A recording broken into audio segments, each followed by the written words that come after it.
الله أكبر الله أكبر.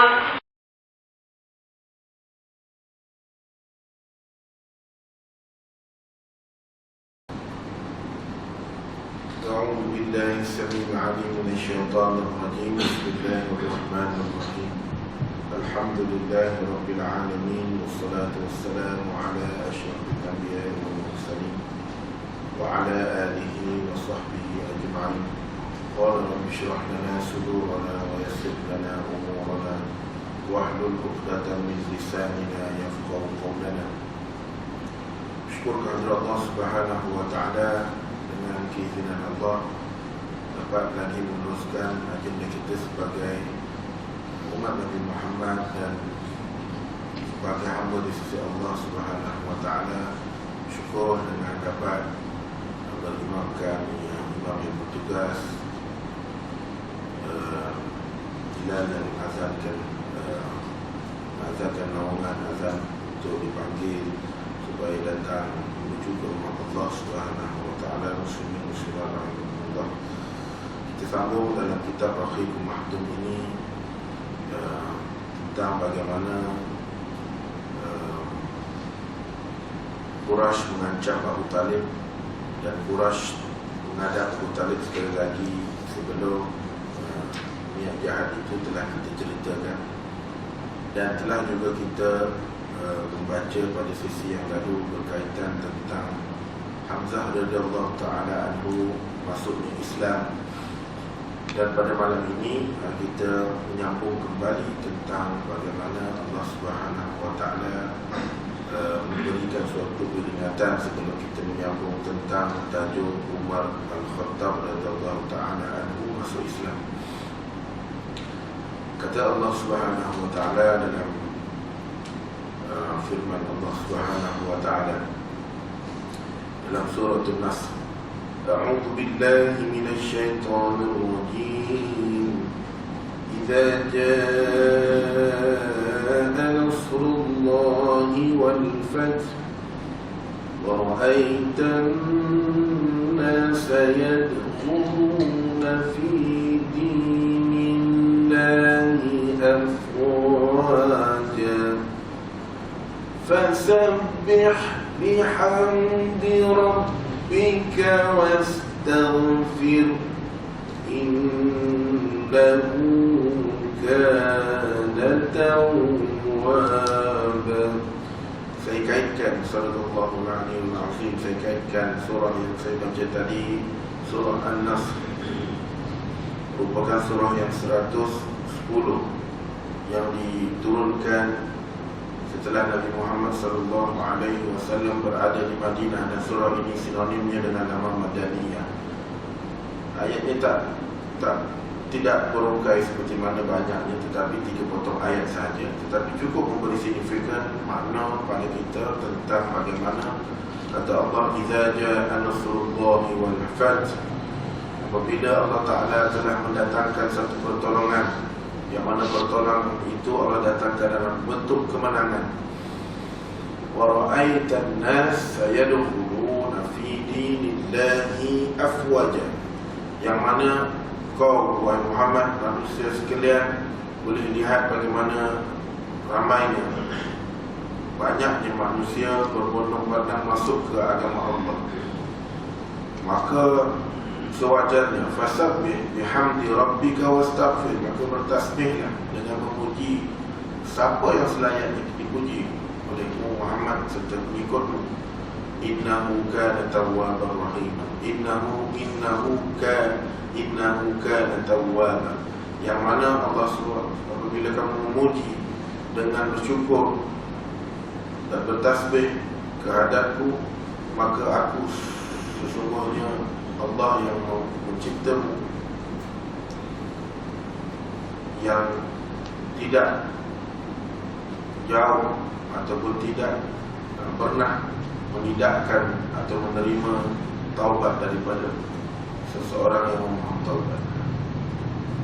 Jadi kita ingin ceritakan bagaimana kisah Allah Subhanahu wa ta'ala, firman Allah Subhanahu wa ta'ala, firman Allah Subhanahu wa ta'ala tentang surah ini untuk Nabi faham dan Nabi ajarkan kepada para sahabat. Sebab itu potongan ayat ini atau surah An-Nasr, pertolongan Allah ini diturunkan di Madinah. Tunjukkan bila Allah Ta'ala berkehendak, maka pertolongan itu mudah di sisi Allah, walaupun kita melihat agak payah. Jadi tuan-tuan muslimin muslimat rahimakumullah, kita lihat bagaimana sepanjang perjalanan dakwah Nabi, suasana dakwah Nabi itu secara sebelum sampainya tahap Nabi boleh menzahirkan tentang kehebatan Islam, sepanjang suasana di seluruh bumi yang mana kezaliman berluasa sehingga berlakunya kebiadaban, sehingga ada beberapa kelompok daripada kerukunan Nabi sendiri pun nak cuba bunuh Nabi, bukan orang jauh, orang rampak dengan Nabi. Di sini kita boleh melihat Allah Subhanahu Wa Taala tidak membezakan kita datang daripada mana.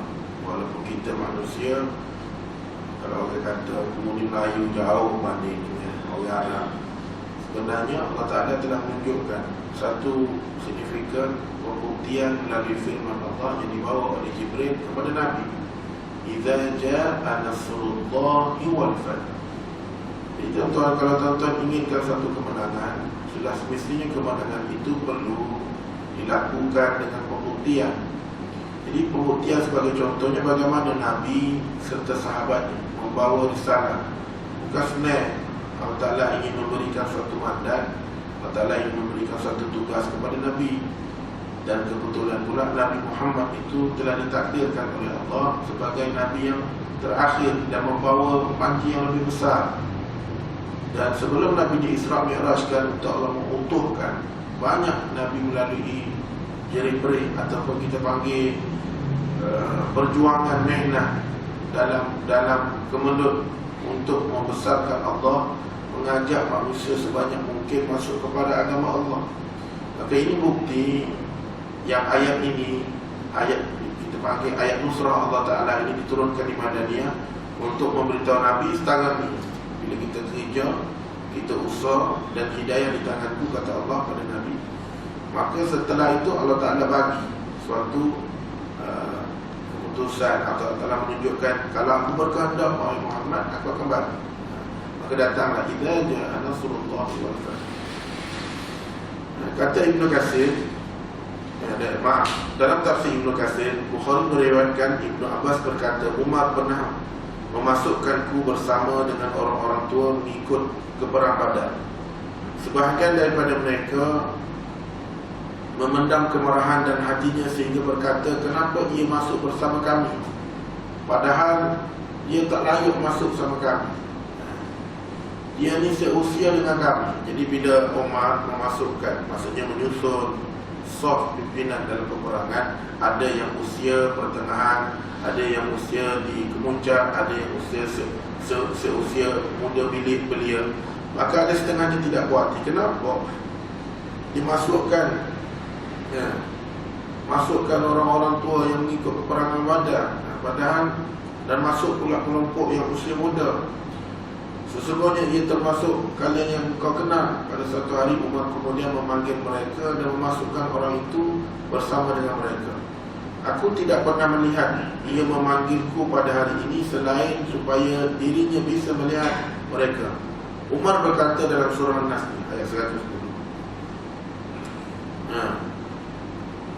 Lalu sebahagian mereka berkata, kami diperintahkan untuk memuji Allah dan meminta ampun kepadanya ketika Allah SWT menolong kami dan membukakan pintu kemenangan kepada kami. Sebahagian daripada mereka terdiam dan tidak mengatakan sesuatu, sehingga Umar berkata kepadaku, apakah seperti itu pula yang hendak kamu katakan, wahai Ibnu Abbas? Aku berkata, tidak. Kemudian Umar berkata, apakah kamu ingin katakan? Aku lantas berkata, itu merupakan ajal Rasulullah SAW ketika aku mengetahui hal itu darinya. Hadis ini diriwayatkan oleh Bukhari. Dalam surah ini bermaksud surah Al-Fatah ini. Di sini adalah penaklukan Mekah dalam satu-satu kata. Sesungguhnya orang Arab yang pemalu menunduk, yang pemalu menunda keislaman hingga datang pada penaklukan Mekah. Jadi Allah Ta'ala sebenarnya nak tengok pengorbanan kita. Allah Ta'ala nak ajar Nabi, boleh tak Allah Ta'ala boleh dalam surah Yasin, iza arada syai'an ayyakuna lahu kun fayakun. Tetapi kenapa perlunya berlaku perjuangan, susah gaduh, berlakunya mehnah, tribulasi? Sama sebagai contohlah kita sebagai lelaki kena ikut tata cara sebagai seorang lelaki muslim, terutama wanita. Kena tutup aurat, kena didik anak, kena taat suami, kena taat orang kata wali dia. Kenapa Allah Ta'ala menjadikan kita panggil perundangan itu mesti dituruti? Sudah semestinya Allah Ta'ala ingin memberi satu kemenangan. Maka kemenangan yang kita harapkan iaitulah redha Allah.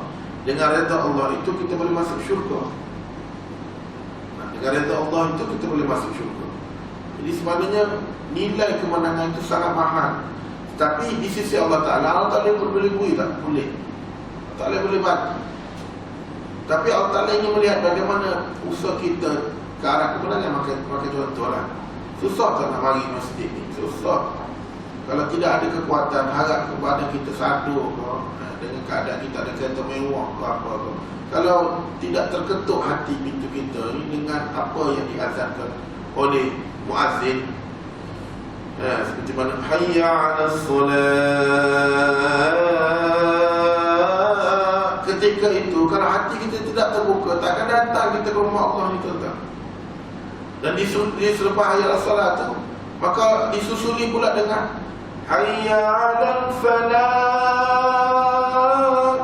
Dibawalah dengan apa bersilaku pun matlamat ada satu, mari menuju solat dan marilah menuju kejayaan. Tapi kalau hati kita tak terdetik, walau rumah kita sebelah ni, walau rumah kita jauh, walau kita ada motor, walau kita ada kereta secepat berapa kilometer sejam, tak akan datang ke rumah Allah. Itulah menunjukkan kemenangan yang Allah lagi bagi. Sebab tu tuan-tuan, kalau Allah Ta'ala nak bagi syurga ni murah, dah ramai dah. Tapi Allah Ta'ala pilih yang betul-betul benar layak masuk syurga. Hatta hamba sendiri pun tak boleh jamin, sebab kita tak tahu bagaimana pengakhiran diri kita. Yang kita nak ketika kita berada di saat-saat perpisahan antara dunia yang fana ini, iaitu jasad yang utuh ini, berpisah dengan jasad ini, maka roh ni akan keluar. Dan ketika itu kita mampu mengatakan La ilaha illallah. Kalau kita coba lagi, La ilaha illallah Muhammadur Rasulullah. Sempurna, tuan-tuan. Itulah pengakhiran yang terbaik. Jadi kemenangan yang Allah Ta'ala nak bagi ni, boleh tak Allah Ta'ala bagi? Boleh, tuan-tuan. Dalam ayat surah yang sudah terbukti. Tapi Allah Ta'ala ingin melihat bagaimana kita usaha ke atas kemenangan itu. Sama dalam kehidupan kita, susah lah. Nak tutup aurat, nak mari semaya, sikit lagi nak mari puasa, latih puasa ketika Rejab, nak Syakban, lepas tu mari bulan Ramadan. Macam-macam lah tipu muslihat yang berlaku. Ni sakit lah, ni migrain lah, ni gugur lah, macam-macam tipu penyakit. Bulan-bulan sebelum tu tak mari penyakit pun. Jadi tuan-tuan, orang yang Allah Ta'ala pilih, maka Allah Ta'ala akan selamatkan daripada dakwah-dakwah itu. Termasuklah apa yang cakap. Jadi kita kena berdoa sama, kan? Jadi salah satu usaha kita selain kita fizikal kita dan dalaman kita kena minta doa pada Allah Ta'ala. Yang paling mudah sekali dalam doa kita, Rabbana atina fid dunya hasanah wa fil akhirati hasanatan wa qina adzabannar. Itu paling mudah sekali ungkapan perkataan yang kita minta pada Allah Subhanahu Wa Taala. Begitulah tuan-tuan untuk menarik kemenangan. Jadi kita cerita salah satu contoh bagaimana Allah Ta'ala memberikan umat kepada Nabi Muhammad SAW. Dalam keadaan itu, maka Allah Ta'ala menghadiahkan umat. Kerana Rasulullah pernah doa antara dua umat. Rasulullah pernah angkat tangan doa pada Allah Ta'ala, bagilah di antara dua umat. Maka Allah menghadiahkan Umar Al-Khattab masuk Islam. Maka beliau masuk Islam pada bulan Zulhijjah tahun 6 kenabian, iaitu 3 hari selepas keislaman Hamzah. Kita dah cerita dah Hamzah dan bagaimana ada beberapa agenda untuk membunuh Nabi. Selepas satu agenda itu, yang mana Raja Habsyah telah memberi perlindungan. Habsyah ni mana tuan-tuan? Ethiopia. Kalau kita mana Habsyah sekarang ni, Ethiopia, negara Ethiopia. Jadi kalau kita melihat bagaimana dia bagi jaminan kepada kelompok pertama yang berhijrah, kerana apa? Kerana mereka inginkan kebebasan dan telah mendapat jaminan. Lalu tak puas hati, akhirnya berjumpa dengan Abi Talib kali pertama, tak lepas juga. Jumpa kali kedua, tak lepas. Akhirnya sehingga kan pun Nabi sendiri pun nak bunuh Nabi, pak saudara pun nak bunuh anak saudara. Kerana apa tuan-tuan? Dikuatiri dengan ajakan Nabi Muhammad ini, ramai Quraisy ni, kaum Quraisy akan meninggalkan agama nenek moyang, malah merasa tercapai.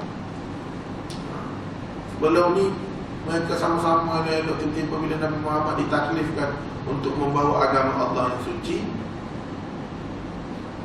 dan akhirnya mengajak kepada beriman kepada Allah Subhanahu wa taala dan beriman bahawa Muhammad itu pesuruh Allah. Habis. Di sinilah kemuncaknya, dan Allah Taala menghadiahkan Hamzah, pak saudara Nabi pada ketika itu. Setelah itu, selang beberapa hari, kata dalam kitab ni 3 hari selepas pada itu, Umar pula masuk Islam.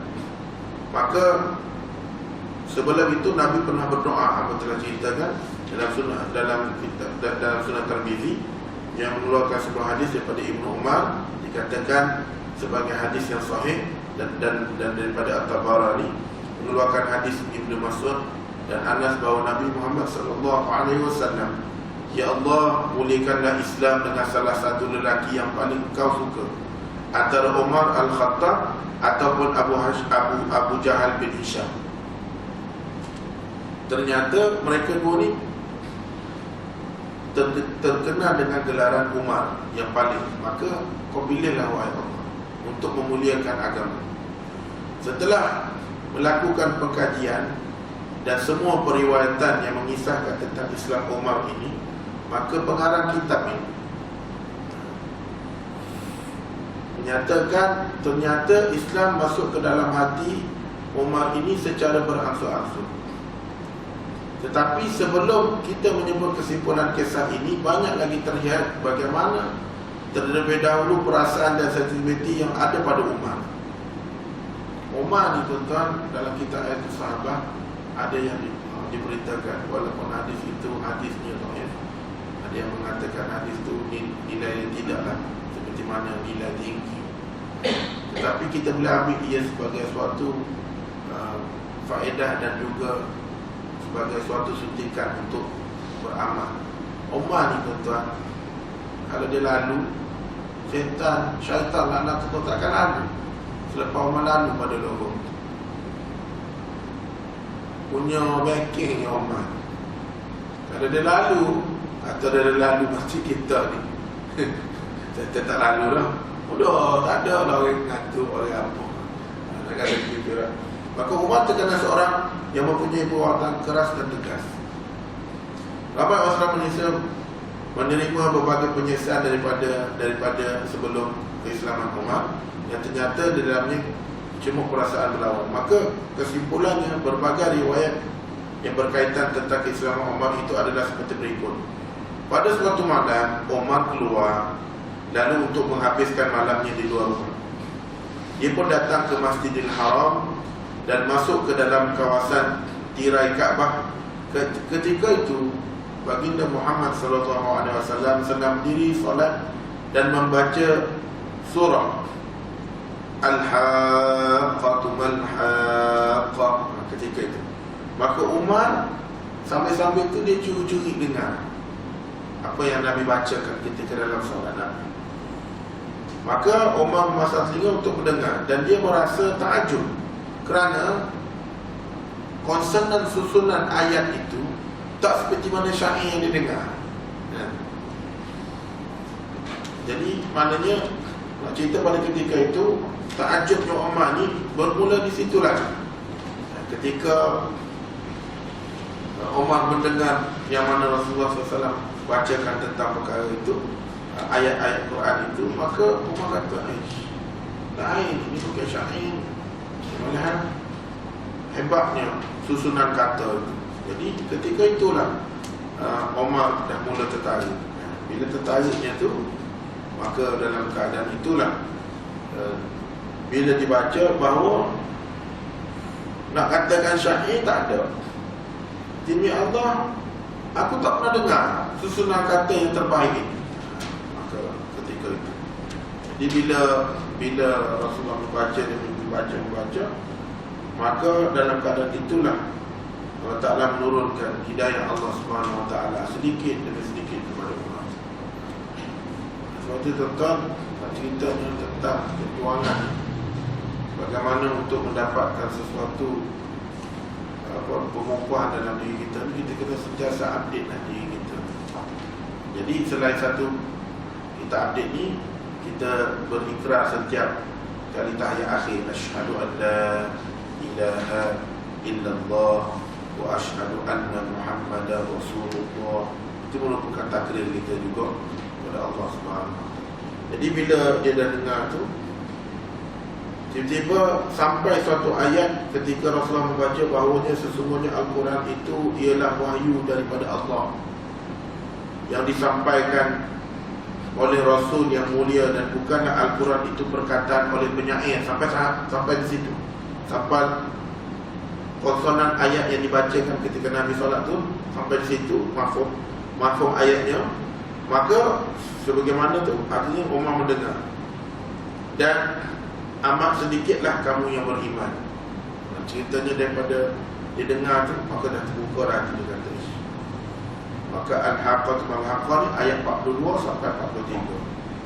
Sehinggalah sampai seterusnya, sehingga akhir surah, lantas Islam mula masuk dalam kalbu. Itu kata Umar. Umar membuat pengakuan. Bila ditanya, Umar, bagaimana kamu boleh mendapat hidayah, macam mana?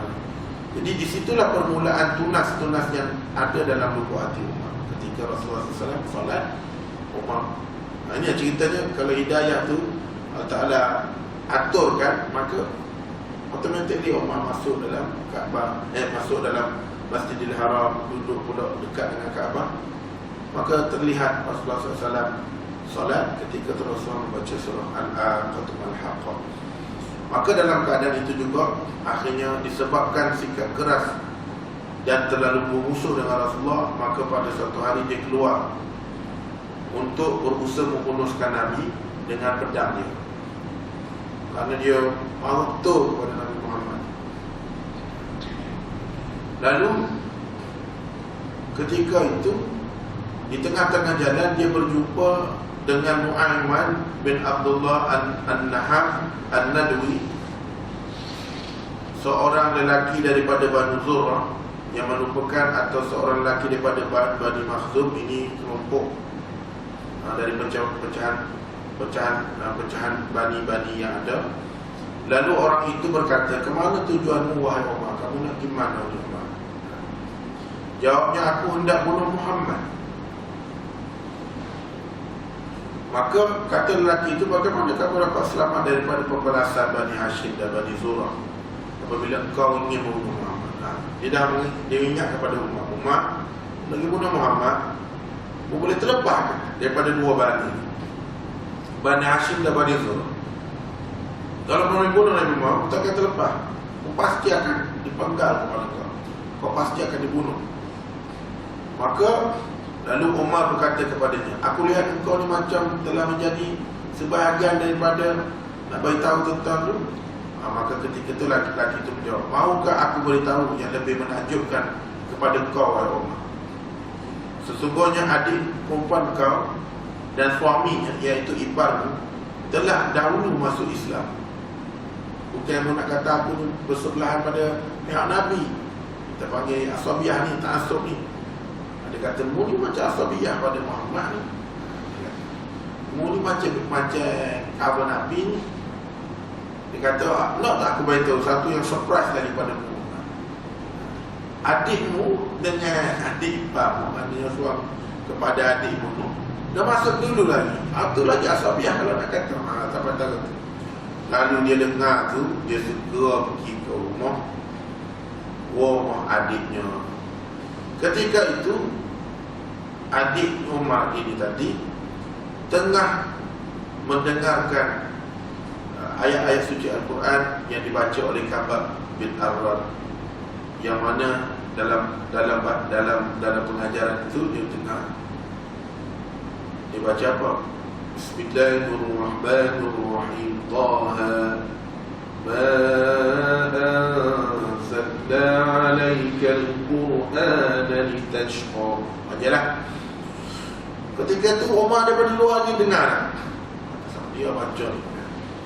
Lalu Umar ketuk pintu dengan keras. Iftah bab, buka pintu, buka pintu, buka. Maka Ka'bah nusuk lah. Ka'bah ni dengar suara Umar, nusuk di belakang. Adik dia tanya, man? Ana ya Umar, iftah bab. Aku ni Umar, buka. Lalu dalam keadaan dia, lalu apabila Ka'bah pendengar Umar datang, dah lagi dah, maka Fatimah dan adik perempuan Umar menutup lembaran yang dibaca oleh Ka'bah tadi. Sebelum itu Umar telah terdengar dah daripada luar bacaan Ka'bah ini. Apabila Umar masuk, mereka berdua pun berkata, bunyi apa aku dengar di sisi kamu tadi? Aku dengar ada macam orang baca syair. Mereka juga, kami hanya berbual sama kamu. Dia kata, dah, buah kapal, orang pelik bunyi. Buah ni baca orang baca syair. Jadi ketika itu mereka tak boleh jawab. Umar pun berkata, boleh jadi kamu telah menukar agama ni bagian ini. Pelik ni amalan perbuatan tu. Ucap silah muka adik dia, adik ipar dia pun. Maka iparnya menjawab, wahai Umar, apa pandanganmu jika kebenaran itu berpihak pada agama kamu? Lantas Umar tempeleng adik dia. Ipar dia pun kena hayul juga. Bayarlah macam mana ganahnya Umar ni. Maka tubik, ada setengah mengatakan tubiklah dari antara daripada sama bibir kanan atau bibir kiri. Ketika itu iparnya menjawab, wahai Umar, hatta kalau kamu ingin pukul kami setara mana pun, kami tidak akan pukullah kami sampai luka setara mana pun dalam keadaan marahmu, tetapi kami tidak akan bertukar balik agama pada agama sebelum.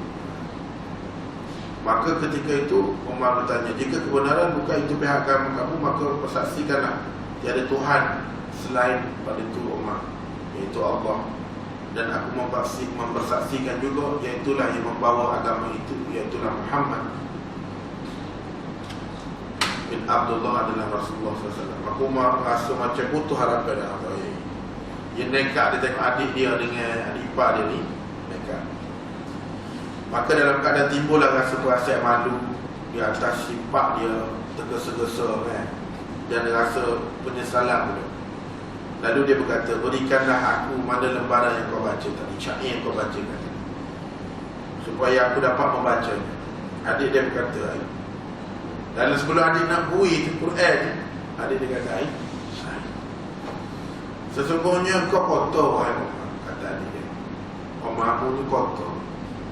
Kitab ini boleh disentuh hanya orang yang bersih suci. Maka pergilah mandi, wahai Umar, kata adik dia. Maka Umar pun pergi mandi, kemudian mengambil kitab itu dan membacanya dengan nama Allah yang Maha Pengasih. Baru baca Bismillah baru, yang Maha Pengasih lagi Maha Penyayang. Dia pun berkata, inilah nama Tuhan yang baik suci. Kemudian dia membaca lagi Taha, yang bermaksud sesungguhnya akulah Allah yang tiada Tuhan selainku, maka sembahlah aku dan dirikanlah solat dan menggantinya. Lalu Umar berkata, alangkah indahnya, mulianya yang ditunjukkan oleh Nabi Muhammad. Situ apabila dengar ungkapan Umar itu, Ka'bah duduk tu kecuk ketat, tubik daripada sembunyi dia, tubik Ka'bah. Lalu Ka'bah mendengar kata Umar pun keluar, lalu kata, terima berita gembira ni wahai Umar, sesungguhnya aku mengharapkan agar doa Rasulullah SAW untukmu pada malam Khamis benar-benar terjadi. Ya Allah, muliakanlah Islam dengan Umar Al-Khattab ataupun Abu Jahal bin Hisham, Maka Rasulullah berada di rumah dia Bukit Safa ketika itu. Lalu Umar pun mengambil pedangnya, lalu digalasnya dan beredar pergi ke rumah itu. Maka diketuknya pintu rumah. Seorang lelaki pun bangun melihat celah-celah.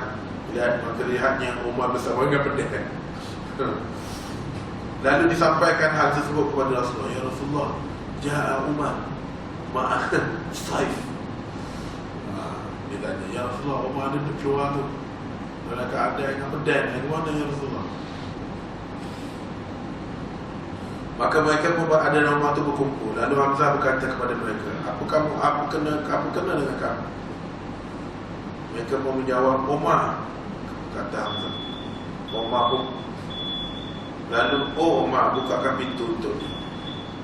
Kata Hamzah ni dengan beberapa yang ada dalam sama Rasulullah.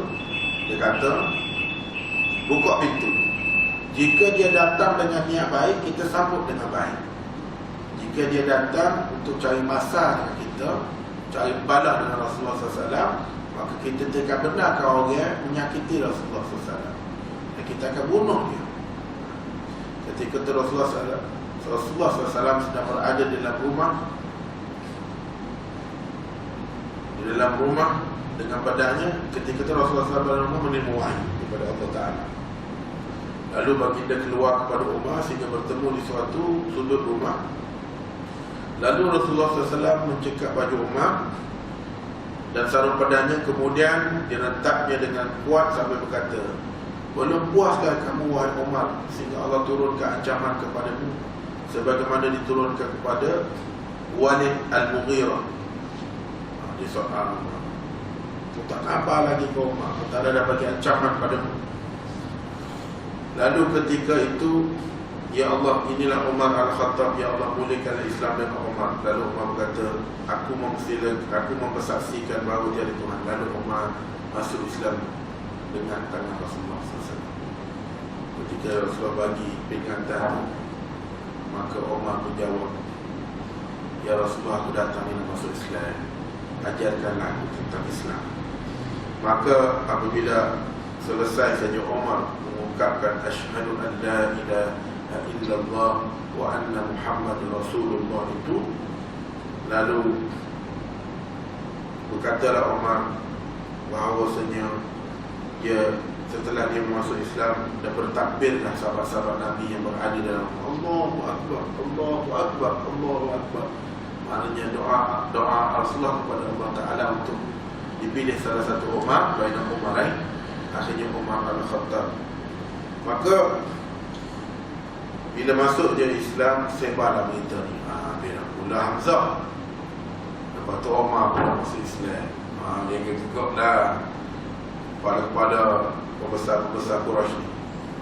Dalam Ibnu Ishaq mengatakan, meriwayatkan dalam sanadnya daripada Umar, setelah aku memeluk Islam, aku cuba mengerti siapakah orang Mekah yang paling hebat menentang Rasulullah.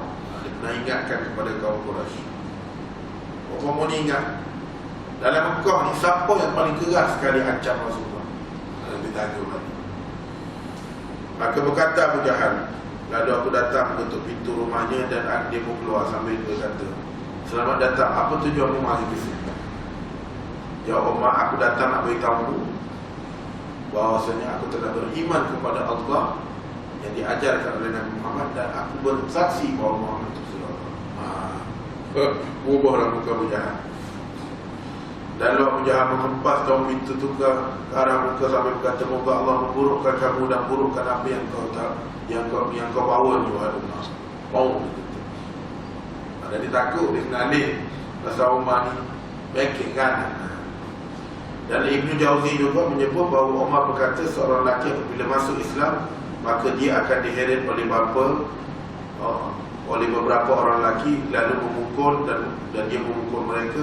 Aku pun datang, yakni setelah masuk Islam, kepada bapa saudara sebelah ibu, iaitu Ash bin Hashim. Lalu aku beritahunya. Lantas dia terus masuk ke dalam rumah, dan aku pergi kepada seorang lelaki di kalangan pembesar Quraisy. Mungkin Abu Jahal dah memberitahunya, dan tak dia terus masuk lagi.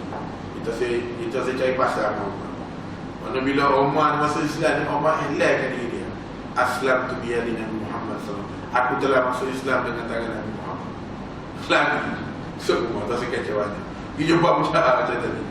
Jadi ada dua pandangan. Satu daripada Ibn Ishaq, satu lagi daripada Ibn Jauzi. Dan Ibn Ishaq pula dan Ibn Jauzi menceritakan secara ringkas, apabila Umar masuk Islam, dia pun datang kepada Jamil bin Ma'amar Al-Jumaihi, dan dia adalah orang yang paling terkuat menyebarkan berita di kalangan Quraisy. Lalu Umar memberitahunya bahawa dia telah masuk Islam. Lantas Jamil menjerit dengan suara yang tinggi bahawasanya Ibnu Al-Khattab telah menjadi sebahagian daripada pengikut Nabi Muhammad. Umar berada di belakang pun berkata, bohong, aku telah masuk Islam. Aku bukan setakat orang kata nak berpihak pada Nabi Muhammad, pada aku telah masuk Islam. Kemudian orang Quraisy menyerbu lalu bergaduh sehingga matahari tegak di atas kepala. Umar pun merasa geretar lalu duduk. Mereka pun kemudian berdiri dari atas kepala. Umar berkata, buatlah apa yang kau nak buat, Umar. Mau nak buat apa, buatlah, Umar. Kalau tak getar, buatlah, Umar. Tak benar-benar. Aku bersumpah dengan nama Allah bahawa kami ada 300 orang lelaki, nescaya kami biarkan untuk kamu dan kami biar untuk kamu. Kalau aku ada 300 orang, aku nak lawan kamu orang. Mungkin orang tak pandai. Kau mula nak buat kau. Di mana ceritanya tu? Rasulullah SAW meminta pertolongan Allah Ta'ala supaya menjulang agama Islam ni antara dua umat. Jadi ternyata Allah Ta'ala memilih Umar Al-Khattab. Sebab itu tuan-tuan, selepas itu orang-orang musyrikin menyerbu ke rumah dengan bertujuan untuk membunuhnya. Amanah.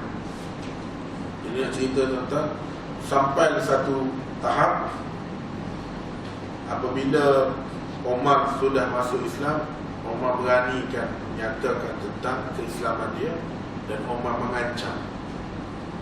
Sebelum ni, mu dengar, siapa yang paling keras sekali melawan dakwah Nabi? Dia tanya balik orang Quraisy. Orang Quraisy boleh jawapan lah. Jadi aku dah masuk Islam, jadi mu jaga mana-mana pokok-pokok. Mu jangan sentuh Nabi.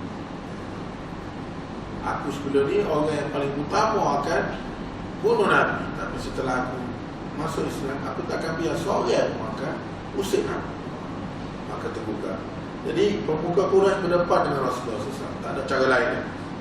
Setelah dua jago ini masuk Islam, iaitu Hamzah bin Abdul Muttalib dan Umar Al-Khattab, maka ketika itu orang musyrikin mula tersentak merasai akibat keasyikan menyeksa orang Islam yang ada ni, tak berani nak berhenti, bakal berhenti.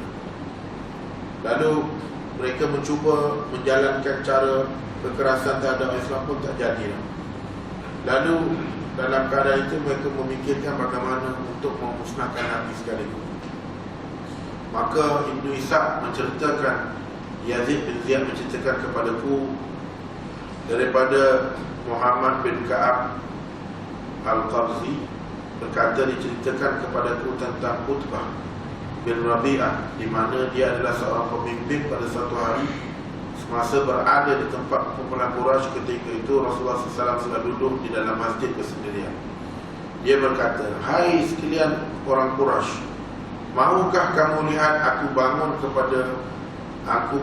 kepada Muhammad untuk berunding dan menawarkan beberapa perkara. Mudah-mudahan dia menerima sebagai tawaran. Dengan itu kita akan berikan apa saja yang dia mahu, dan dia hendak menghentikan, asalkan dia berhenti ajak orang masuk Islam. Ketika itu Hamzah telah masuk Islam, dan orang Quraisy mula bimbang dengan pengisytiharan itu. Mereka menjawab bahkan, wahai Abu Walid, pergilah ke depan kepadanya dan berundinglah dengan dia. Lalu Utabah pun bangun dan menuju kepada Nabi Muhammad SAW, sehingga ia duduk berdekatan dengan Nabi Muhammad SAW, berkata, hai anak saudaraku, sesungguhnya engkau ada kedudukan yang tinggi di kalangan kaum kerabat, serta keturunan yang sangat terhormat, wahai Muhammad. Semain kecek anak dan ini. Sesungguhnya engkau telah membawa datang kepada kaummu satu perkara yang besar, kerana engkau telah memecah belahkan mereka, engkau berbodohkan akal mereka, engkau aibkan tuan-tuan dan agama mereka, engkau kufurkan nenek moyang yang telah pergi, maka dengarlah, aku akan tawarkan kepadamu beberapa perkara yang kau harus fikirkan baik-baik, wahai Muhammad. Mungkin kau dapat menerima sebagian daripadanya. Lalu Rasulullah berkata, katakanlah wahai Abu Walid, aku sudi mendengarnya. Dia pun berkata, hai anak saudaraku, kalaulah tujuan engkau untuk membawa perkara ini untuk mendapatkan harta, maka kami akan kumpulkan semua harta yang ada di muka bumi ini. Dan orang yang terkaya sekali daripada kelompok kami pun, maka kami akan bagi. Dan sekiranya engkau ingin memiliki kekuasaan, kami akan bagi kekuasaan itu padamu. Hatta mengangkatmu menjadi raja sekalipun, kami akan tambahkan. Dan engkau, kalau apa yang engkau bawa ini disebabkan kerasukan yang engkau lihat dan engkau tidak mampu menahan daripadamu, maka kami akan carikan tabib untuk seolah-olah dia macam kerasukan, ada benda masuk dalam dia sehingga dia tak khabar. Kalau sampai setakat itu pun kami akan obat, kami akan cari tabib untuk paling terbaik sekali untuk masalah itu. Dan akhir sekali ketika itu, setelah semua dia dah cakap tu, apabila Utbah telah selesai kecek semua tawaran itu satu, maka Rasulullah SAW lagi mendengar, kemudian baginda berkata, sudah selesai wahai Abu Walid? Jawabnya, ya Rasulullah. Dengar dari mereka pula, silakan wahai anak saudaraku. Rasulullah SAW membacakan beberapa potongan ayat sampai ayat kelima dalam suratul Fussilat, yaitu Hamim tanzilun minar rahmanir rahim kitabun fussilat ayatuhu qur'anan arabiyyan liqaumin ya'lamun. Sampai ayat kelima, hai Hamim, turunnya kitab ini daripada Allah, pemurah lagi maha pengasih lagi maha penyayang. Sebuah kitab yang dijelaskan ayat-ayat satu persatunya, yaitu Al-Quran yang diturunkan dalam bahasa Arab, bagi faedah orang-orang yang mengambil tahu dan memahami sehingga akhir. Setelah itu kemudian Rasulullah membacakan. Apabila Utbah mendengar bacaan baginda, dia terdiam dan menyandar tangannya ke belakang. Dia kata, ini bukan syair ni. Maka dalam keadaan itu, kemudian Rasulullah selesai membacanya sehingga sampai ke ayat yang sujud.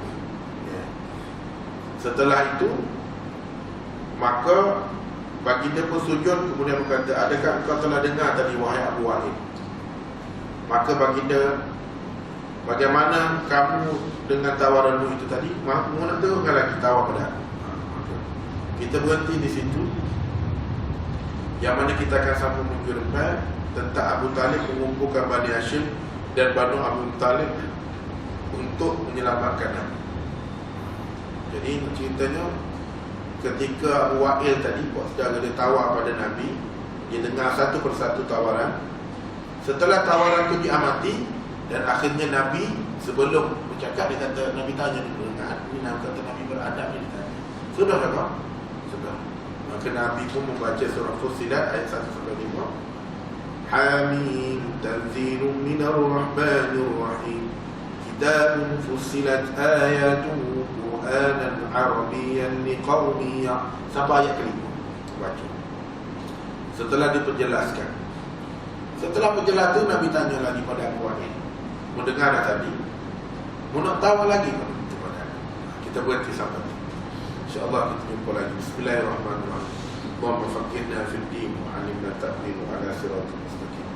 Allahumma yassir lana umurana ma'arwati li qulubina wa abdanina wassalam wal afiyah fid din wad dunya wal akhirah innaka 'ala kulli shay'in qadir. Rabbi yassir wa la tu'assir, Rabbi tammim bil khair. Bismillah syafi, bismillah kafi, bismillah muafi, bismillah tawakkalna ala Allah wa la hawla wa la quwwata illa billahil aliyyil azim.